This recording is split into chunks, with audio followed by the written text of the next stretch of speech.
আসসালামু আলাইকুম। ভাই ভালো আছেন? আলহামদুলিল্লাহ। আমাদের বাংলাদেশের সুদর্শন পুরুষ চিনেন?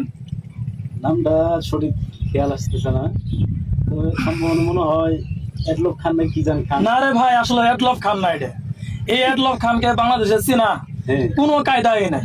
এ আসলে হিজলে নাকি আমাদের মতো মানুষ, হ্যাঁ। আল্লাহ ভালো জানে। তাই নাকি? হ ভাই, এরে কিভাবে যে আমাদের বাংলাদেশে সুদর্শন পুরুষ হিসেবে গণ্য করলো আমার মাথায় ধরে না। আচ্ছা, তো আমি তো দেখিনি, দেখার লাগবে তাহলে। আমাদের দেখতে কিরকম?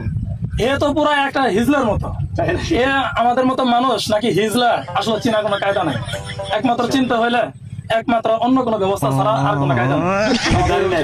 কোনো দাড়িও নাই, কোনো মুছও নাই, কিচ্ছু নাই।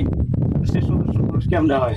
এটা কে জানি সুদর্শন পুরুষ দিল, এর মাথার মধ্যে কিছু আছে নাকি নাই, আল্লাহ ভালো জানে।